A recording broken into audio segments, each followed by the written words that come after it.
y'all. We got the Limitless Hoops book going here, Limitless Hoops program going here. We're spreading out to many, many other cities, all right? And we will keep continuing to go until we all get to the NBA, all right? Even me, my old butt, all right? But no, it's all about you guys, and we are striving to improve to make it to our version of the NBA, whatever that may be, all right? And it does start right here, and we are having a big day here coming up soon, so I'll explain all of that. But first, what's going on? We got our January league is coming up here, and so that's when the next league starts. Okay, our league just finished this last weekend, but our next league won't start until January. So that means all of November and all of December, basically, we have no league games. We will have other games, but no league games.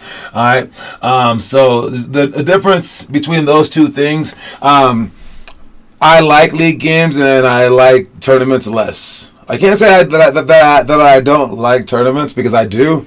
It's in terms of, like, if you had to make an NBA basketball player, what would you do? And tournaments are not the answer. All right, the answer are leagues. But we are all human, and having an exciting tournament, pressure-filled time, It does help the mind. It helps create the mind of an NBA player, I suppose. But in terms of like let's say like we're trying to learn all of our team stuff, dude, tournaments, you repeat the same mistakes 3 or 4 straight games. And you have no practice time in between, so it's like, how are you supposed to just get better? I mean, I would love it if you guys just listened to the coaches when I was like, hey, don't make this mistake anymore. And you're like, oh, okay, I'll never make it again. Thanks, coach. Don't even have to move. You just made me better. If that was the case, you could just become like an NBA grade just by reading this book. Screw like doing stuff. Just sit down and just read through it, and then there you go. You're in the NBA, but that's not how things work. You have to actually practice things and move around and teach your body these things, and then go through the steps in between games to improve from game to game to game. So, if you did a tournament every single week, I suppose it would be the same thing, but that's not what people are doing. They're doing a tournament, and then they're off for 2 weeks. Then they do another tournament. And that equates to the same number of games. So, over, like, let's say 52 weeks, because that's how many weeks are in a year, approximately, right? You play in 52 games, because you play every single week one game, because you're in a league. I say that's better than playing 50, let's say 51 divided by 3, which is 17 tournaments per year, because the 17 tournaments per year, you're just making the same mistake for those 3 straight games. So you would be much more improved by playing a league versus a tournament. But because you do learn, because kids like tournaments, because parents like tournaments, because it gets all the games out the way, it is exciting, it is pressure filled, we do both. Alright, anyways, what's going on? Kieran and Declan Louth, what's up? Taz, what's poppin'? So yes, our next league is in January. We also have our Halloween tournament. Speaking of tournaments, we have that one coming up here just this weekend on Saturday. Alright, so get ready to play. I mean, we just played a playoff, but now we have another tournament, and I put our varsity team in the highest league possible. So our high schoolers are playing in that division. I think we have 4th, 6th, 8th in varsity or something like that. We have like 4 teams in. All right, whatever it may be, we'll play whoever's ready to play us. And hey, if you guys are playing up, look, make it competitive. Just don't give up. I can make anything work. They can beat us by 90. I'm okay with that. But if you give up, we just wasted the time and the money of another team. And that's not cool. They aren't there just to like help us out, especially if we don't want the help. So you can't ever give up in these games. You have to always go hard, even though it's like embarrassing to lose, things like that. All right, I mean, or else it's going to be like it kind of like has been, where I've been playing you guys low, and I've heard so much stuff from Connor and Rohit saying, we want to play higher, but then as soon as we play in those games, y'all give up so fast, and the other team is just like, it's too easy. All right, We need to play them like the 7th graders play you guys. When the 7th and 8th grade teams play you guys, they are murdering you. Like, they are trying so hard. They're not as strong as you are. They're not as good as you are, but they are, like, in the game because they're trying so hard. But even if you do blow them out, you know that it was hard because they're, like, beating up on you. And you're probably thinking, but they're just so small. Oh, I still beat them. Blah, blah, blah. No. It didn't matter because they boxed you out every single time. They never gave up, and that's how we have to play. So during this tournament, please do the right thing and play hard the entire time. Show up on time and everything else. So Halloween tournament coming up here on Saturday. We will know our schedule probably like midweek, Thursday, maybe Friday, maybe Saturday morning. I don't really know, but just heads up for all that stuff. We have Remember the 5th of November. Don't forget that one, all right? We have our Guy Fawkes mask coming on. This is one of my favorite outfits to actually wear for Halloween, so I might actually don that one where you're wearing the Guy Fawkes mask. It is a cool mask. Anonymous uses it. A whole bunch of hackers use it. People robbing stores use it. But I might use it. But for this one, we are going to meet for a 10-hour camp on November 5th. We have 6 kids signed up so far. Make sure you sign up if you can make it, even if you can make just half of it. All right, sign up for the camp. It's on November 5th. Don't forget that day. And we will be filming as many of our demos as possible. I think for a large part of this, you will be seated watching if you are not one of our better players. All right. For some of it, we will need everyone. For the top 10 players, I will give you a jersey to wear for the day so we can all match. That has no number on it, so it's like perfect for our demos. All right. And basically, it's just like one big demonstration. All right. It happens to be Mason's birthday. Mason. Wait, what was his name? His last name? Mason Harris. Yes. Mason Harris it is his birthday. And he says he's coming. All right, so hopefully he'll be there too. So we'll wish him a happy birthday. His mom said he would like some fries, not a birthday cake, some fries. So I might actually bring that for him. Who knows? All right, but just don't forget, it's the 5th of November, the Saturday, 10 straight hours from 10 o'clock to 8 o'clock at night, 10 o'clock in the morning to 8 o'clock at night. Not that. Stop the music. But we did have the playoffs. Playoffs went very, very well this last week. And again, we were in the lower divisions for most of the teams, and we wound up getting some medals. You guys got some medals. Again, it's not exactly as I wanted, so appreciate this. Years from now, when they're like, "Can you just throw us a bone and let us win some games?" You guys won. Shut up.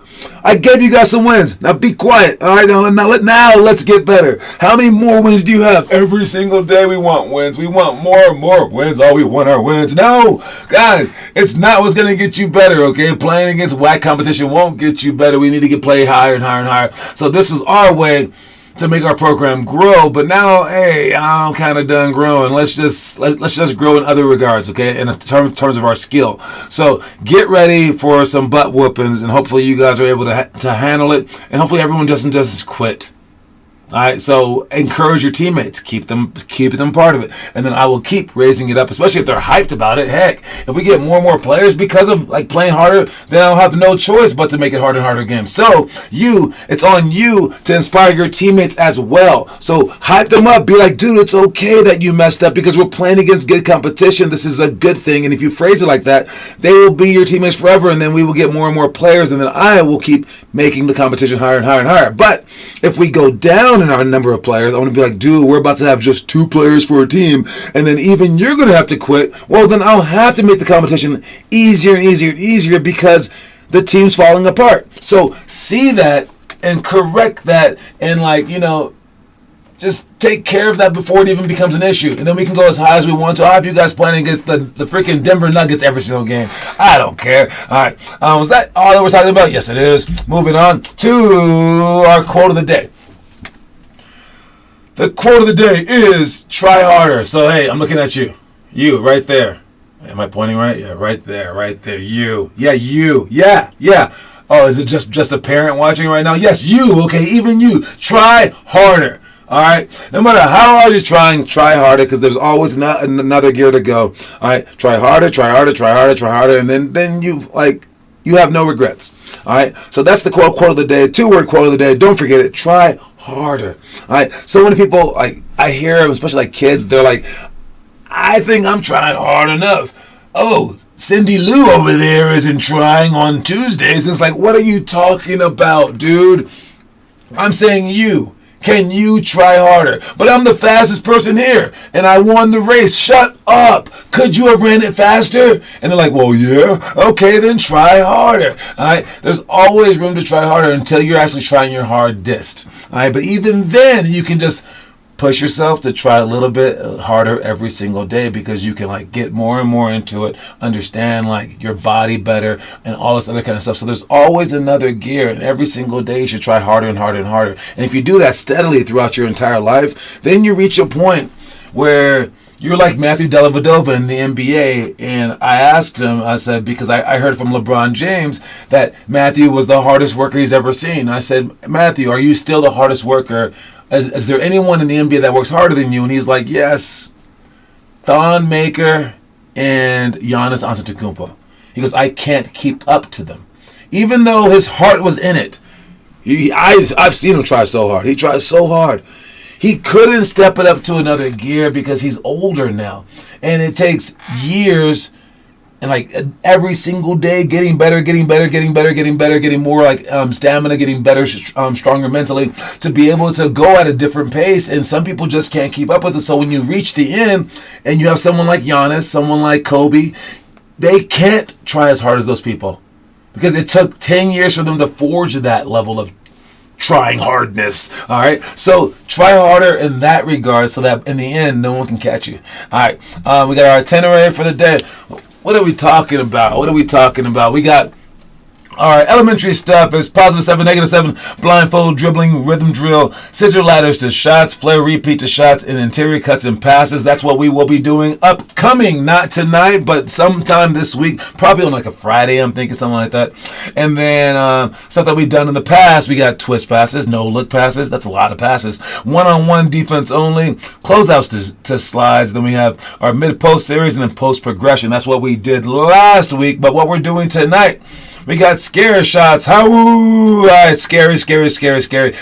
I keep forgetting to get a little sound machine so I can press sound buttons and I can just like have that's how radio shows used to do it back in the day. But it's okay. Maybe next time. All right. Well, we have scare shots where we pass the ball to the elbow from the baseline. All right. So you throw the ball underhand accurately from the baseline lane line to a person running in towards the elbow. And then as you throw it to them, you jump out and try to basically block their shot, but you cannot touch them or their shot. But you can like pretend like you are, or go down, or like be like, or scream, whatever you want. All right. And then you like jump right past them, but they must catch the ball and shoot it immediately. There's no pump fakes allowed in this game because it's about fear.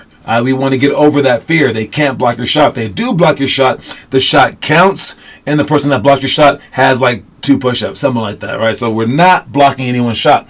So it's guaranteed they're not going to block your shot, so just shoot it. Catch and shoot it, but you can do anything but block their shot. After you go out and try to block their shot or try to pretend to block their shot, you run out to the volleyball line or to the half court, and then you run back in, and the next person will throw you a ball to repeat the same exact thing. So you can do this with 3 people, but at least 2 people, but 3 people, 4 people, whatever, and you're just going straight up and down the lane line.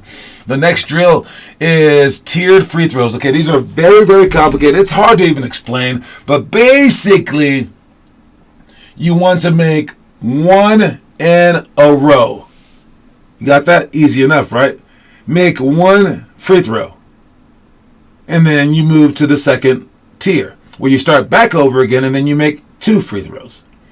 And then you start back over, and then you make 3 free throws. You keep going until you make 10 free throws, and then you win. But the tier part is this. The hard part is this. The hard part to even explain is this. You have 2 chances to make 1 in a row. Okay? Then you have 2 chances to make 2 in a row. Then 2 chances to make 3 in a row. So if you're trying to make 3 in a row, let's say, and you make the first one, good. 1 for 1. You make the second one, oh, nice, you're 2 for 2. But then you miss. Well, you get another chance. So you start back at 0 on the 3rd level. Then you make 1. Then you make 2. And if you did make your third one, you would go to the fourth level. But if you miss one, that was your second chance. You go back down to 2. The way that I like to count it is like this. When I'm on the first level, I say 0 for 1 first attempt. All right, first try, something like that. All right, so 0 for 1 first try. And I shoot it, and if I miss it, I'll be like 0 for 1 second try. Now, if I lose the entire thing, and I go 0 for 1 second try and I miss it, I got to drop down, do 10 push-ups, then start back over again. All right, but if I go up, then I go 0 for 2 first try. If I make 2 in a row, okay, 0 for 3 first try. 1 for 2, one for 3 first try, 2 for 3 first try. If I miss it, up, 0 for 3 second try. Again, you get 2 tries at each one. And the trick to winning this, don't forget the trick to winning this is you act like it doesn't mean anything to you at all, and you just breathe and you just make your shots and smile.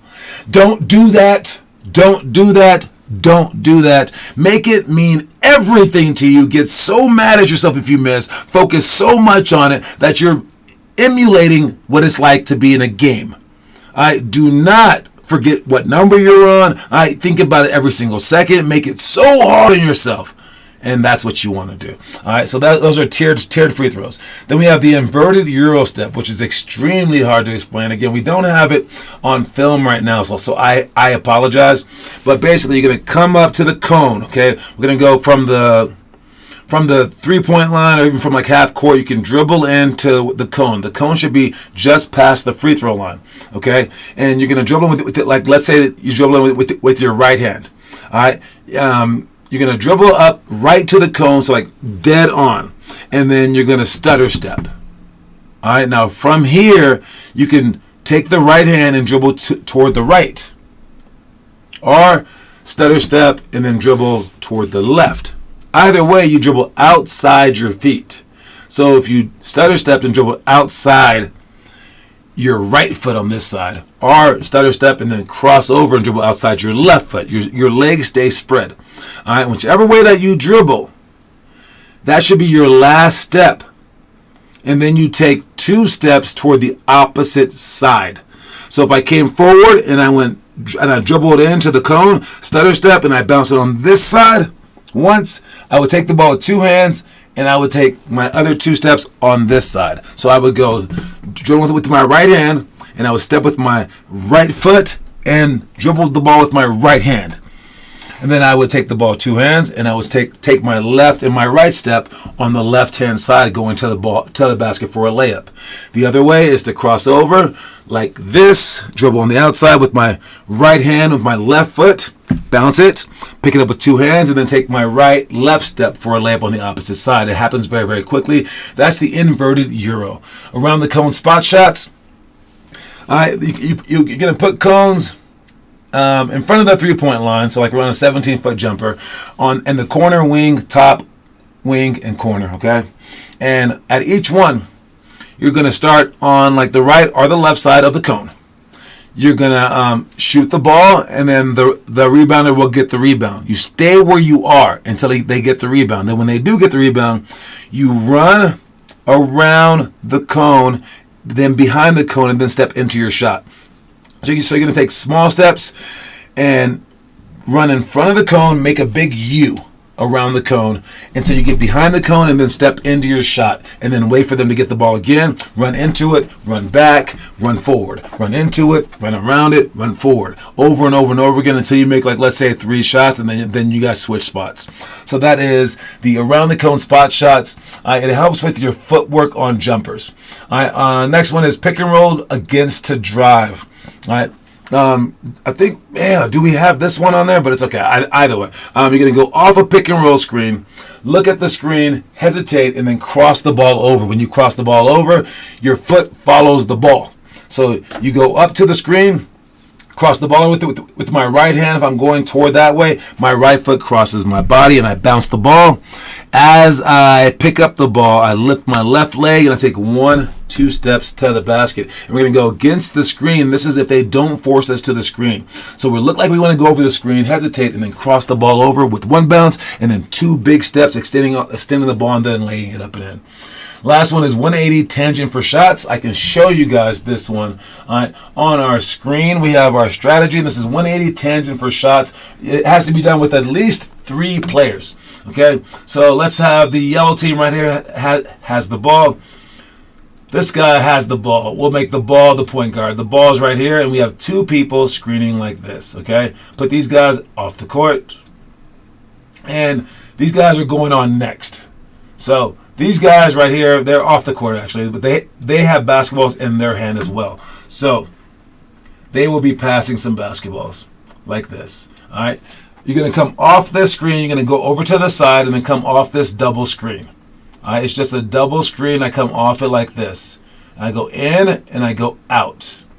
As I do that, he splits, but then he backdoor picks. As he backdoor picks, this guy makes this pass here for the shot, and then these 2 turn around for their shots. He shoots, and then a pass goes to him, and a pass goes to him for a shot. And again, the entire main part of the play was just that beginning part. So it's just, I'll do it on this side now. It's just a double pick, come off the screen, step in, and then step back out. This guy looks like he wants to hit a 3. This guy looks like he wants to go to the basket, but then he back picks for an alley-oop. Now, during a game, he can pop out for his shot. All right, but we're going to always make this pass for this particular drill. All right. Now, since it's 180, is it 180 tangent for shots? Let me see it. I believe it's 180 tangent for shots. Yes, it's 180 tangent for shots. That's the same play, but before we do the play, we're gonna add some dimensions to it. So there's this guy, this guy, this guy, and this guy. So you're gonna need at least 5. Now, if you only have 3 at the particular workout, you can make it work with the 3. But if you have 5, you're going to do the whole thing. What 180 is just a handoff. So we're going to go dribble out, and we're going to hand the ball off. This is 180. And from here, it's the same thing that we did. But as they're handing it off, these 2 guys are going to sprint up and time it perfectly. So right when they land there, this guy gets the ball. The other 2 people will go down to the corner for their shots. As he gets the handoff, this is the play. I'm going to come off this screen and then back up. These guys are going to split and then back pick. That's going to be the pass. And if we have enough people, we will throw out 4 additional passes from the baseline here. They will throw a pass to here, pass to here, pass to here, pass to here. That's why it's called 180 tangent for shots. All right, that's what we're doing today. That's a very, very complicated one. All right, my apologies, but it is what it is. Until we get the film done, which we're going to do on when? The 5th of November. All right, so we will have to kind of just like dead leg this one. Dead leg, is that a phrase? It should be. All right, moving on. We got our movie of the day. Our movie of the day, movie time. This is Slap Shot. All right, the movie Slap Shot is a 1977 American sports comedy film, all right, where in the fictional town of Charleston, Pennsylvania, the local steel mill is about to close permanently and lay off 10,000 workers. No way! All right, 10,000 workers, indirectly threatening the existence of the town's minor league hockey team, the Charleston Chiefs, who are also struggling with the losing season and an increasingly hostile crowd. After discovering the hometown fans responding positively to an on-ice brawl with the opposing goalie, player coach Reggie Dunlop goads his own team into a violent style of play, eventually letting the overly aggressive Hanson brothers, the club's recent acquisitions, loose on their opponents. The brothers' actively violent and thuggish style of play excites the fans, which increases revenue, potentially saving the team. So it's a hockey team that just decides to go berserk just to gain some money for the town, and they love it. And you can see right here in the clip, slapping everybody in the head and stuff like that. Seems like a very, very fun and hokey movie. If you are a 10th grader, this is your movie of the month. If you watch it, make sure that you put a review on our website in the homework section, and we will check that out. Speaking of homework, who has been posting homework? All right, homework, we got Cops and Robbers. Teo posted, nice job. Again, if you posted homework in the last week, you do not have to run the Nash drill. All right, Teo's killing it with the homework. Great job, Teo. This is the 24th. This is all down the 23rd. Tell you, was murdering this thing.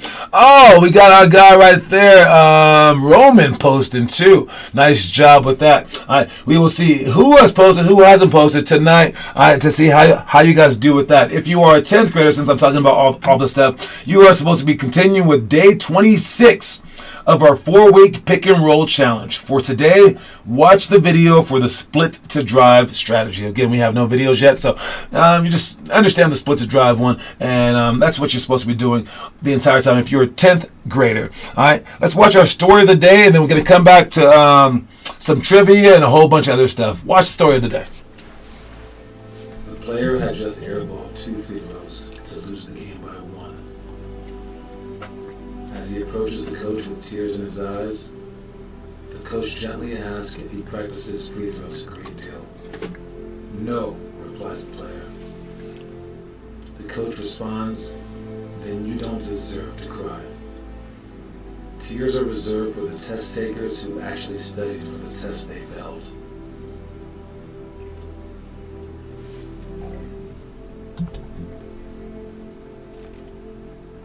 Tears are reserved for the test takers who actually study for the tests that they failed. Yes, don't cry about things that you didn't even try to do. That's ridiculous. Now, if you put in the effort, then you deserve the tears. Only if you put in the effort do you deserve the tears. Only if you put in the effort do you deserve the tears. And you want to be a person who deserves those tears in life. Trust me. Now, don't be afraid to actually cry.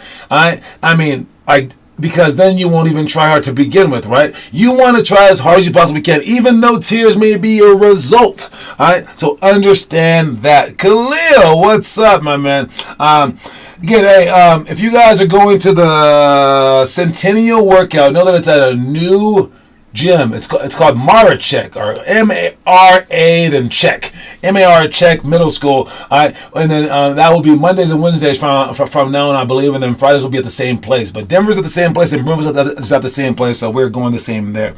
But yes, make sure that you guys are earning your tiers, so then you can do that stuff. All right. Anyway, moving on to our trivia question for the day. Trivia question is: which head coach has won the most championships with the Lakers franchise? Which head coach? I thought I knew this answer, and I didn't. I actually had 4 choices on the page to choose from. I chose one option, and it wasn't right. I chose the second option, it wasn't right. I chose the third option, was not right. I didn't get into the 4th option, and I'm a Lakers fan. Which head coach has won the most championships with the Lakers? A very, very hard question. I mean, you can type it into Google, and you guys can figure it out. I tried to figure it out by just using my old noggin. It was hard. I didn't know it. I messed up. I'm stupid, okay? It happens. But my Lakers are doing so bad this year, I was basically 0 for 3 too. Phil Jackson, that was one of my guesses. But I knew it wasn't him because he's only won like 3. And I know a guy off the top of my head who's won more than that. Phil Jackson is not the answer, Jaden Size. It's not the answer. It's not the answer. Again, type it into Google. I mean, it's a really, really weird one. It's a really weird question. But anyways, let's move on. If you get it within the last minute, you win, okay? But I have to move on to our last thing. All right, so our last thing is, what is it? Our picture of the day. What is this one? Oh, Adam Silver saying, if you try to tank, we're going to kick you out the NBA. He said he was just joking. He was just joking. But tanking is a big problem. But imagine if they did that stuff. That would be crazy. Man, like if a team did so bad that they got kicked out the NBA, that would be the most embarrassing thing ever. But other sports that do that, they said, are just like, that's how they're structured. And they said that the NBA could not do that. And I'm pretty sure that he received some backlash from some owners who were so scared of this happening to them.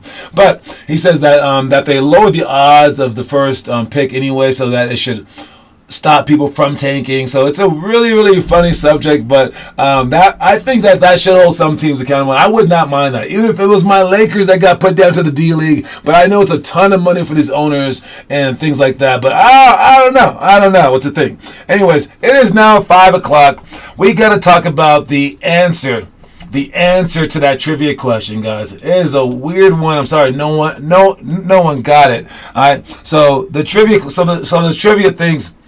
No, he's won 5. Nah, he probably won 5 overall with the Bulls and stuff like that. But the answer is this. The answer is John Kunla was the first head coach for the Minneapolis Lakers of the National Basketball Association and its predecessors, the Basketball Association of America and the National Basketball League, serving 12 seasons from 1947 to 1959. His Lakers teams won 6 league championships, 1 in the NBL, 1 in the BAA, and 4 in the NBA. Trick question on you. We got you. Definitely not Frank Vogel. What the heck? Anyways, don't forget that the quote of the day, you guys, is try harder. All right, you guys, I'm out. I'll see you later. All right, Reese's Pieces, everybody. Wait, you said what? You said Kunla? You said Phil, then you said Kunla. His name's not Phil Kunla. I thought you meant Phil Jackson. That's a tough one. That is a tough one because you're only allowed to guess once. But you know what? Since no one else got it, I'm going to give it to Khalil. You got it, Khalil. You got it. Khalil's now at 2, tied with Kieran and Noah. Done. But you should only guess one time. I've given Noah an extra chance before. I've given someone else an extra chance before. This is your one time getting an extra chance, but know that you're only allowed to guess once. I'm counting it this time, Khalil. You won. Congratulations. Let's see ya tonight. Peace, y'all.